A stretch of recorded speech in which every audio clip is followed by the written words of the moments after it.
Enough now. Let's simply cast you out into the yard since you're a stranger to us. Wait! They took hold of my arm and shoved me outside while I sobbed. I felt the blood in my face drain away in desperation as the window shut hard behind me. Why is this happening? I pondered. Could William and Selena, my in-laws, really be real about having me live out here? I had no idea what to do because the door was locked from the inside. Though it was too far away and I didn't have enough cash for the ticket, I thought of returning to my parents' place. My thoughts became empty. The door opened abruptly. Although Selena's voice sounded as icy as ice, I hoped they had changed their minds. She handed me a carton of emergency cup noodles and said, "Here, eat this." I knew they were serious when she placed it in a cardboard box on the ground. "You had to be joking. Please wait." I begged frantically, but the door slammed shut in my face. If something happens to me, they'll be the ones in trouble, I believed. Maybe if I throw this out, they'll be moved to give me real food. I was so angry that I thought I should throw everything away. I forcefully opened the cardboard box to see that cup noodles were crammed inside firmly. "What?" I whispered. Half of them were open. I reluctantly reached out and grabbed it. "You may call me Emma Taylor. I'm a 40-year-old housewife. Something has always bothered me for the many years since I wed my spouse." "Hey, Jasper, I always tell you to pick up your clothes." My spouse, Jasper, had thrown away his clothing shortly after returning from work, leaving the living area in a mess. As soon as he arrived home, he had a tendency of changing and then dropping his clothing on the floor. Jasper was still lying on the couch in his underwear, laughing aloud as he watched loudly loud movies and thumbing through his phone. His tone betrayed his irritation at me interrupting his quiet time. "It's not that significant. Nobody is bothered by it," he said. "It disturbs me," I answered. "What is the reason for your displeasure over anything like this? These days, nobody enjoys an old lady who is hysterical. If your face begins to wrinkle even more, what will you do?" His uncalled-for verbal assault made me wince. His arrogant attitude had utterly worn me out, but that wasn't the only problem. It is, in fact, a little matter. Simply place your garments in the laundry basket. This is why I dislike nagging women. Ugh. You depend on my income. Are you aware that life wouldn't be complete without me? Jasper was still whining when he abruptly sprang up and exclaimed, "Dad, I should pick up my clothing yourself," Emma is saying. His booming voice still reverberated. Hopefully it wouldn't upset the neighbors in a detached house, as it would in an apartment.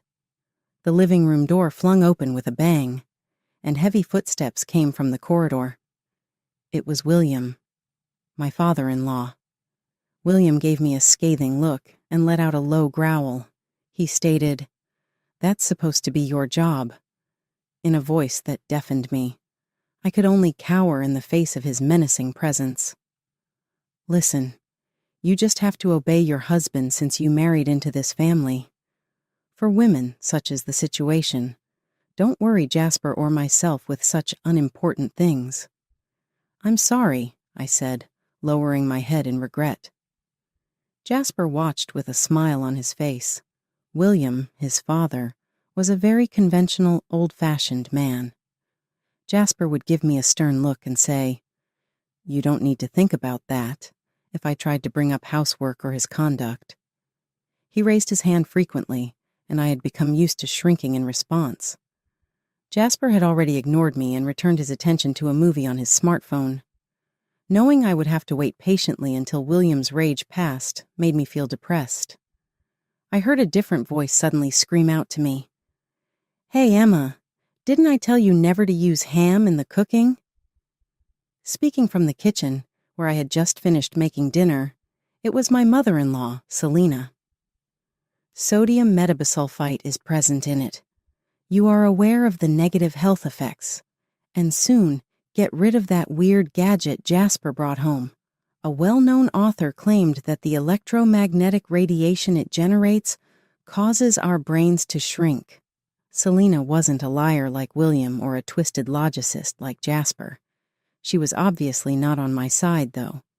She held a special metal foil that was meant to prevent electromagnetic radiation from entering the brain, and even now she grumbled. Selena had become entangled in a number of conspiracy theories. "I'm sorry, Selena, but we need to consume our protein," I said. "There you go once more. Where is the fish coming from? Have you also looked for additives?" Selena was extremely vulnerable to the impacts of dangerous dietary additives and electromagnetic radiation.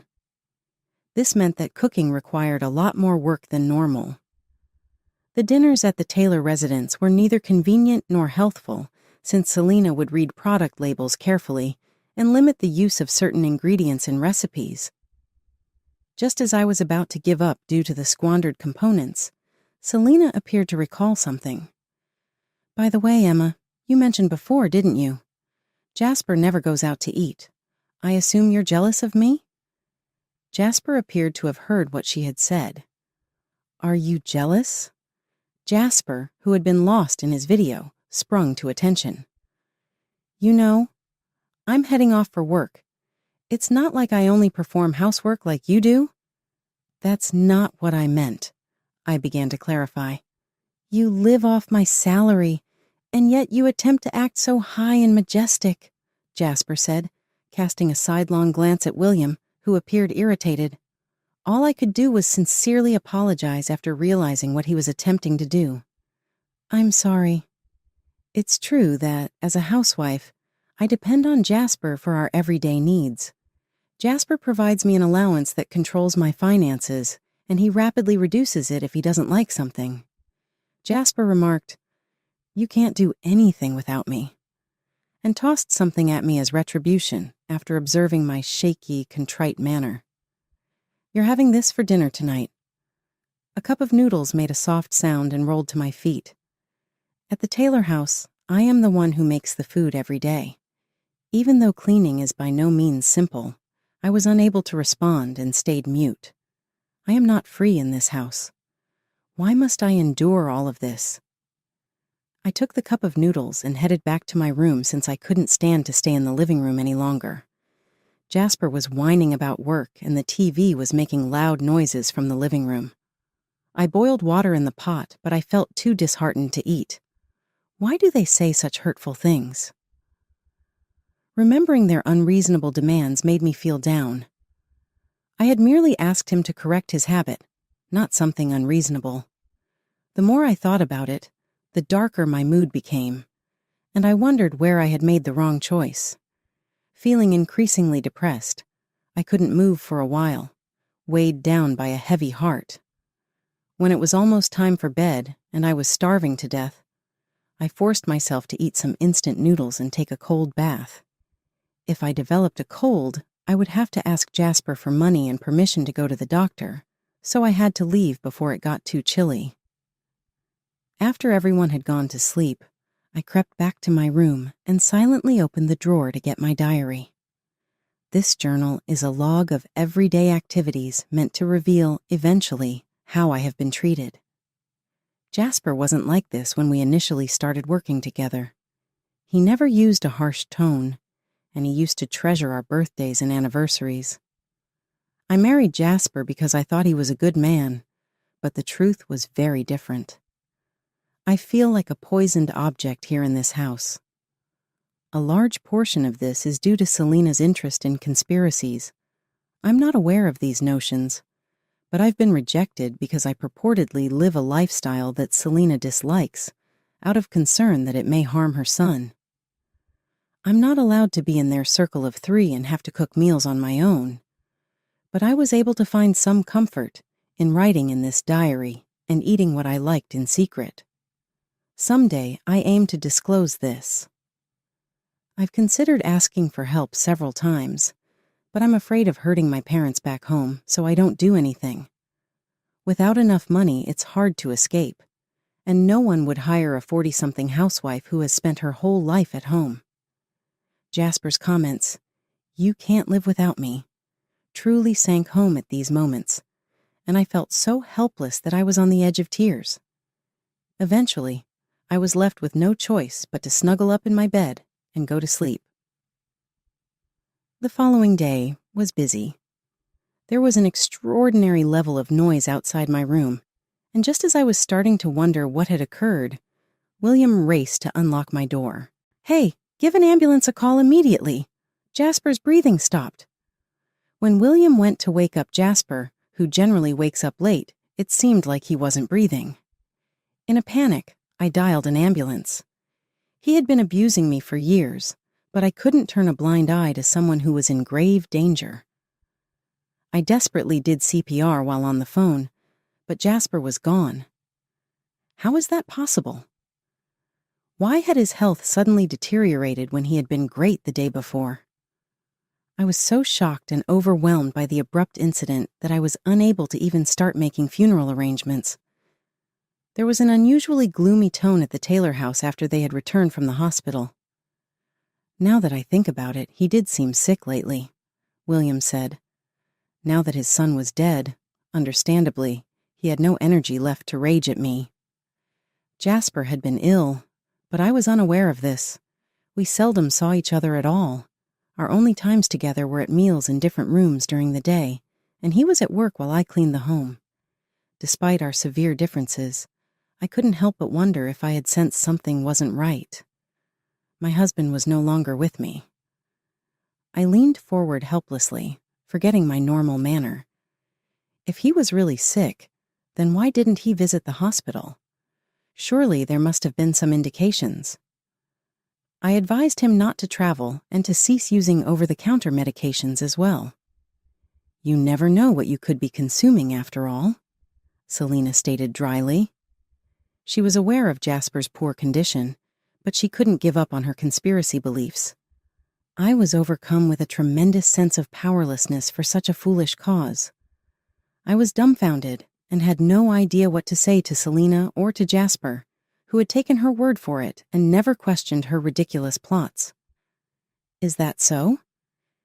In times where hopelessness is overpowering, people often chuckle. I shivered a little, though that was definitely not the finest thing to do. "What's that reaction for?" My eardrums rattled at a voice so low it seemed like it was coming from the depths. I looked up, surprised. "Oh, this isn't—" "How can you say that it isn't? Did you not chuckle just now? Are you the type of person who takes pleasure in her husband's bad luck?" Selena spat. "I apologize. That's not how I meant it at all. I just had Jasper on my mind." I had done everything superfluous. It's possible that my emotions weren't working correctly due to the unexpected bad luck, but it was too late to reverse it. Selena's icy tone cut right through me. "Make no excuses. It's true that you laughed. Tell me not to think you poisoned him. No, I didn't do anything like that." I was almost about to cry as I hurriedly shook my head. Since Jasper had treated me badly, there was, in fact, every reason to distrust me. I was the one who made their food, even though Selena directed most of the meals. "That's sufficient. You're just another stranger without Jasper. I'll just toss you outside into the yard." "Exactly. Never imagined that you would be able to return inside," William added. "Please, wait." William took hold of my arm and tossed me into the yard. With a click, the window shut closed in front of me, causing the color to fade from my face in hopelessness. Why? "This feels wrong," I said to myself. The yard was not a joke to live in. Panic struck as I saw the door was secured from the inside and questioned if they were serious. If I couldn't even get my journal back, how could I reveal them? For a moment, I thought about returning to my parents' place.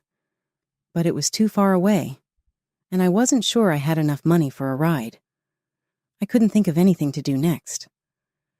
Then the door flew open, and I was thrown out into the yard by Selena.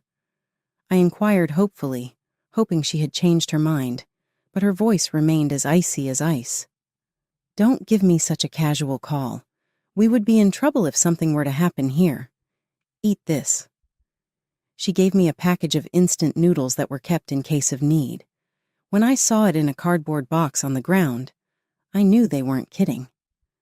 "Please wait," I begged. Eating properly seemed out of the question, as there was nowhere in the yard to boil water or make meals. The door was savagely shut in front of me, so my pleadings were useless. For a brief minute, I was bewildered and felt a surge of wrath rising within me. I had enough of this. What did I do to earn this? It was true that I should have apologized for laughing, but they would not hear me out. They made no attempt to listen to me. Here, I had no freedom. Everything they didn't want was just to Jasper away. It was meaningless to talk to someone who wasn't going to listen. They will have problems if something were to happen to me. If I discard this, perhaps they would be more likely to offer me healthy meals. I was so frustrated that I considered throwing out the instant noodle container. Though it felt wasteful, there was no way we could keep living off of quick noodles. I discovered the packed noodles as I aggressively opened the cardboard package. Wait, this one's open. Only one cup had the lid partially open. I balled my hands, a negative emotion taking hold of me. Is this another means by which they are trying to harass me? I carefully extended my hand to grab the cup of noodles. When I fully lifted the partially opened lid, I found a piece of notepaper and a little black gadget inside, instead of dry noodles and toppings. What is this? I opened the notepad. I'm truly sorry for the long hardship, the letter stated. There's a voice recorder enclosed. Kindly provide the police this proof. The packet also has some cash for you. Make use of it to live freely. The message was written neatly in pen on a beautiful piece of wisteria stationery. It was clearly Selena's handwriting, even though I had only seen it a handful of times. 5 $100 notes were included in the envelope, and in a similar manner, envelopes holding $500 each were jammed into the tiny spaces between the cup noodles that were tightly packed in the cardboard box. Some also included claims that described William and Jasper's home habits. Before I knew it, I was sprinting to the closest police station after feeling as though I had been shoved from behind. Please help me. I appeared to the cops barefoot and breathing excessively, and they replied right away. Their faces quickly darkened as they read the claims and heard my narrative. I described how I was tossed out into the yard and couldn't get back to my parents' house or inside the house. They determined that it was an urgent matter in light of these considerations. The cop rubbed my shoulder reassuringly and gave me a serious look. Emma, this is awful. You performed admirably. Could you guide us to your residence? Yes, I answered, realizing that my days of almost total hopelessness had finally come to an end. The Taylor family's oppressive days may soon come to an end. I went back home with a glimmer of optimism. A roar of rage erupted from the doorway. What are you doing? It was William's voice, full with wrath. Then there was a loud noise, like something hitting, so we quickly opened the front door. What is happening here? William stood panting profusely, while Selena knelt on the ground, holding her flushed face. Anger had rendered William blind, and he had failed to spot the cops approaching. What had transpired was evident. Selena finally glanced up as I shouted in disbelief and went towards her. She laughed as if she could no longer contain herself the instant her empty eyes met both mine and the officers. Hey, what took place? Selena chuckled at this moment, when Jasper was gone and divorce was a topic of conversation. A folded-up divorce paper was on the ground in the middle of the odd conduct. Is it possible that Selena had brought it up to him? She never seemed to challenge William.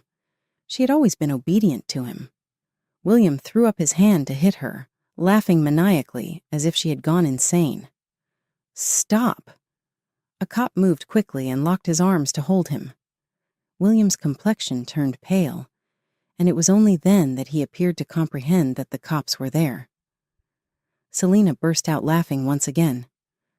What really happened, Selena? Her ever more peculiar manner rendered us all motionless. I shouted out hesitantly, attempting to assess the situation. With a radiant smile and a blush of enthusiasm, Selena shouted, "Finally, it's done for you." "What do you mean by that?" William gave him an indifferent look and, seeming rattled, managed to speak. Without allowing William a chance to gather himself, Selena went on. "You can't move at all right now, can you? You'd like to hit me, but you know you can't? Are you aware of the reason?" "William, because the police over there are more powerful than you. Emma and I have long experienced the same emotions as you have right now. I've been looking forward to today for a very long time." I was too surprised to think clearly. Selena's comment was obviously meant for William, but in an unexpected way it came off as thoughtful. Selena's expression became blank, and she abruptly stopped laughing. "This is what you usually do. You raise your hand right away if anything bothers you, and you're not happy until other people act in the way you desire. Conversation is not an option. You believe that people supporting you and those weaker than you obeying your orders is just normal. I have endured abuse from you since Jasper was born. You were aware that, as a housewife who had grown apart from her parents, I was unable to flee. I've been preparing for this day for a very long time because of it."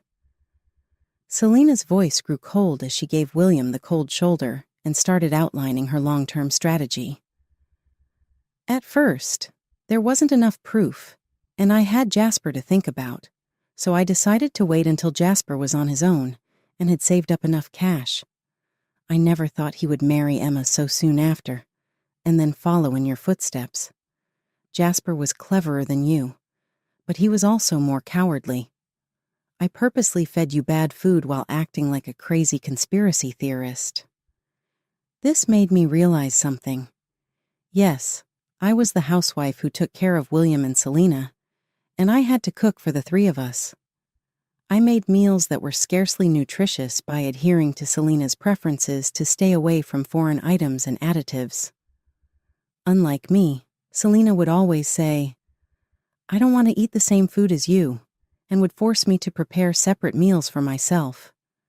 I made my own food and ate anything I wanted. Was it all an excuse if what she stated was accurate?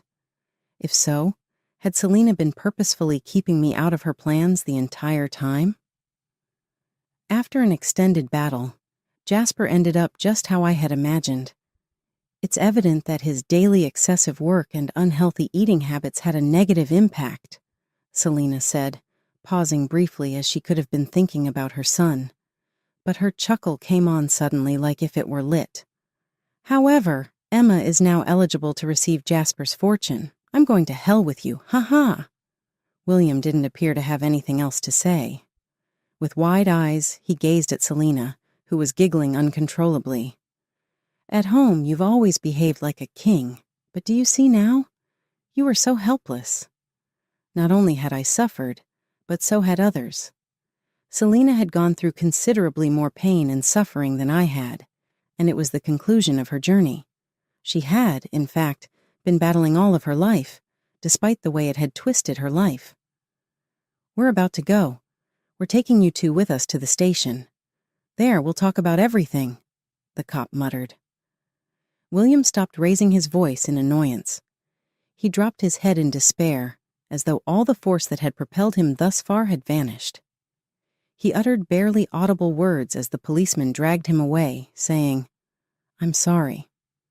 But Selena shot back, sounding more like she was sobbing than laughing. Apologizing now? What positive effects does it have? So we strolled silently to the police precinct. Not one word was spoken by any of us. William readily acknowledged having heard all of the information about the circumstances inside the Taylor home that was recorded on the voice recorder and in the allegation. Consequently, it was discovered that Jasper's abrupt change in health was premeditated rather than coincidental, suggesting criminal behavior. Naturally, Selena was found to be the offender. After all was said and done, Selena, who had laughed uncontrollably and appeared nasty, suddenly displayed meekness as though her earlier actions had been a front. I sincerely apologized to Emma for including her in my scheme. "No, don't apologize, please. Selena, You've been in pain for a very long time. Even so, it cannot alter the fact that I've hurt you constantly." The message within the cup of noodles had a clean handwriting that I recalled. It seems now that the well-composed sentences accurately captured her true nature. "It must have been extremely difficult to have the meals you made thrown away for no apparent reason." "No," with a head shake. "Even though I had many teary nights and it was difficult at the time, it now felt insignificant. It had nothing to do with whether or not to forgive. I simply believed that we deserved to be freed from it. It's all right now." Then a decade went by. Selena's birthday is today. Since then, I've been lucky enough to locate a welcoming job and lead an independent life after finding the guts to start working. I had discreetly set aside a little portion of my pay for Selena to go on a quick excursion today. "Look, Selena, the wisteria flowers are beautiful." Selena had gotten unwell after the events at the Taylor home subsided, making her wheelchair necessary for her movement. We strolled beneath an archway adorned with exquisite wisteria flowers. "Yes, they are beautiful." Selena appeared to be having fun on this contemplative outing. With all that had transpired with the Taylor family, I had made the decision to stand behind Selena. She now plays a significant role in my family. We cherish each other, communicate verbally, and occasionally like these kinds of exchanges. "Selena, I've baked a unique birthday cake. When we return to the hotel, let's share a meal together." "I'm grateful. I'm excited about it." We visited local businesses and tourism attractions while strolling leisurely beneath the wisteria blooms and chatting. It was reasonable to assume that the vacation was a huge success because Selena appeared to be enjoying herself. We have our own independence now, and we do what we want with our hearts. Humming "Happy Birthday to You," I hoped that days